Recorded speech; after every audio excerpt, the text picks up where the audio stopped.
Here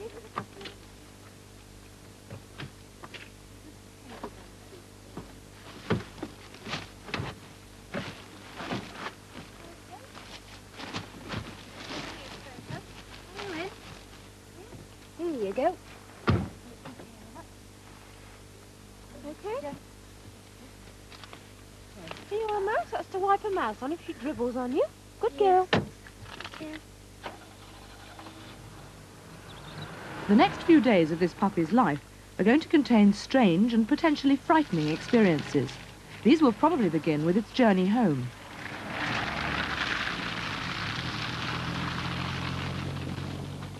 Most puppies find their first car journey both disorientating and unpleasant, and are often car sick. The obvious effects of this can be reduced by not feeding it prior to travel. The considerate breeder will not have fed your puppy before it goes to its new home. Your puppy will need physical reassurance and comfort during its first few journeys, although the need for this will lessen as it should quickly become accustomed to travel in cars. Right from the start, a dog must be taught to remain in one place and not jump about. For its first few journeys, the puppy would be better on your lap. The practice of allowing a dog to travel with its head out of the window not only causes serious eye irritation, but can lead, if the dog should decide to leap from the car, to serious road accidents.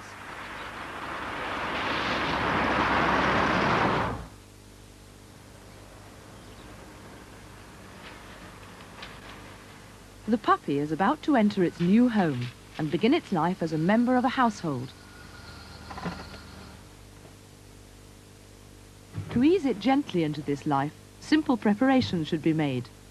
A cardboard box, raised from the floor to avoid drafts and containing newspapers topped with its own blanket, will give the puppy a comfortable, warm and replaceable bed. Here's your new bed. And that's where you'll go to sleep. There. Do you think she'll sleep in there, Sarah? Yes. I like it in there. From the earliest possible moment, call the puppy by its agreed name, and be prepared to use the word no with considerable and frustrating frequency. Given the chance, a puppy will chew practically everything and can't distinguish between an electric flex and an old slipper, a piece of lino or a Persian carpet. Everything that could be dangerous to the puppy or valuable property should be kept out of the puppy's reach. No, Holly. No. Let it explore its new home, to sniff and probe all the most interesting features as it discovers its territory. Remember, too, that puppies are fragile and are easily trodden on, mishandled or shut indoors.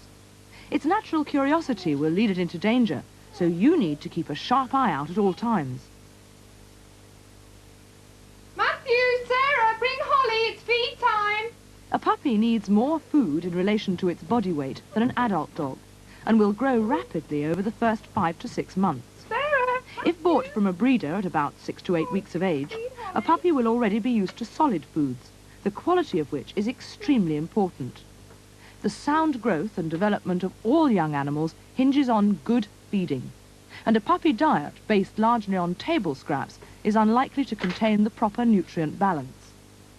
On the other hand, this canned puppy food has been formulated to match a puppy's special requirements. It contains the correct balance of protein, essential fats, minerals and vitamins vital to sound growth. Given as directed, with or without biscuits or biscuit meal, you're satisfying all the puppy's needs.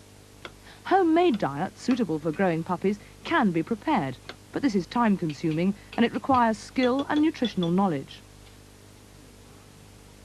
Holly, here you are. Holly. Sarah. As a rough guide, this Springer Spaniel puppy will eat about 1 can per day plus biscuit, whilst a smaller dog, like a Yorkshire Terrier, will need only 1/3 of a can.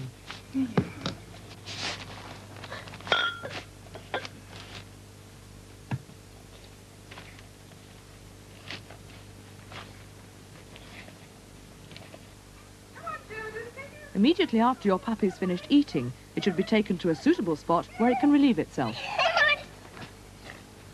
Holly. Holly, listen. Holly, Holly. Holly, listen. Good girl, Holly. This marks the beginning of one of the most important aspects of house training. Puppies have little control over their bodily functions at first and should be taught right from the start to go where and when you tell them to.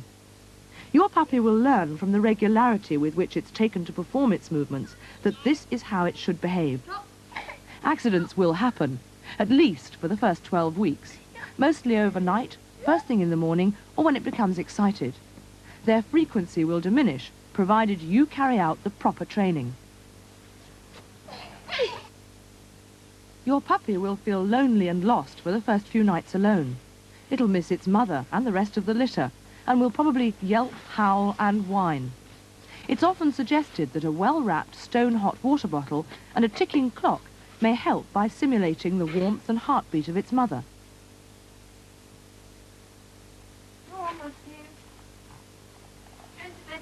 It is difficult, especially for children, to understand that a puppy must learn to sleep alone in its own bed.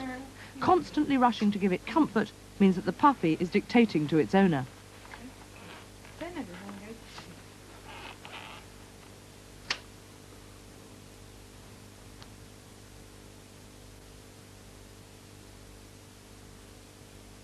After 2 or 3 days, the puppy should be quite used to sleeping alone, though for some, the process may take some weeks. World-weary authenticity, a sensible real spy who had been Britain's top spy in Russia during the latter part of World War I. Getting a dog, whether it's a puppy or a full-grown one, requires an adjustment in the lifestyles of both the dog and its owner. The joy of getting a new puppy must be tempered with firm but fair handling. It takes a great deal of care and, of course, a lot of patience. The first few months are those in which the owner must domesticate the dog and teach it its roles, whether it's going to be a family pet, police dog, sheepdog, or whatever. Correct feeding and basic house training are just 2 of the aspects that we've covered so far. So what of the others? No less important is the health of your dog.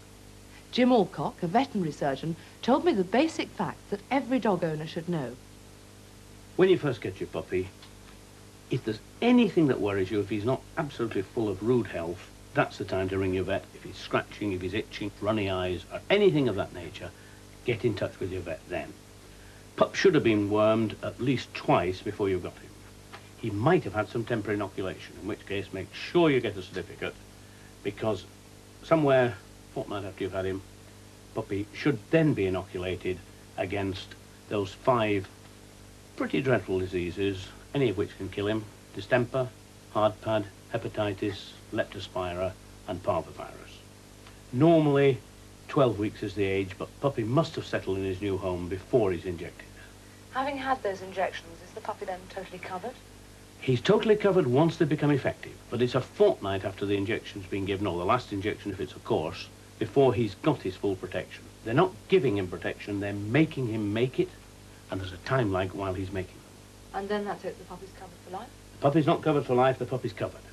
And he needs boosters, usually yearly intervals, but again, it varies a bit in different parts of the country, depending on the disease situation, depending on the vaccine used. Ask your vet about that. And what are the consequences of not treating a puppy?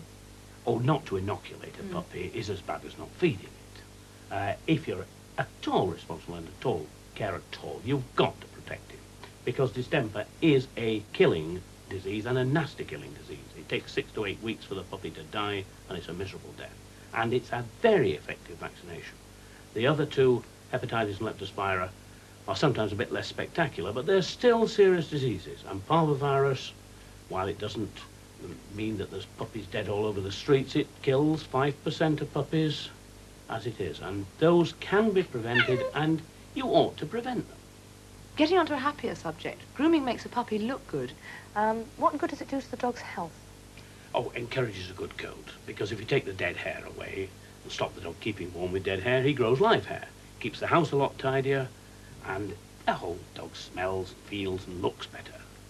But a puppy this size is with short hair, so much to do? Not much to groom on this pup, but bring him up to it. Get him used to having a comb run through him. If he doesn't like it, hard luck, he's got to put up with it.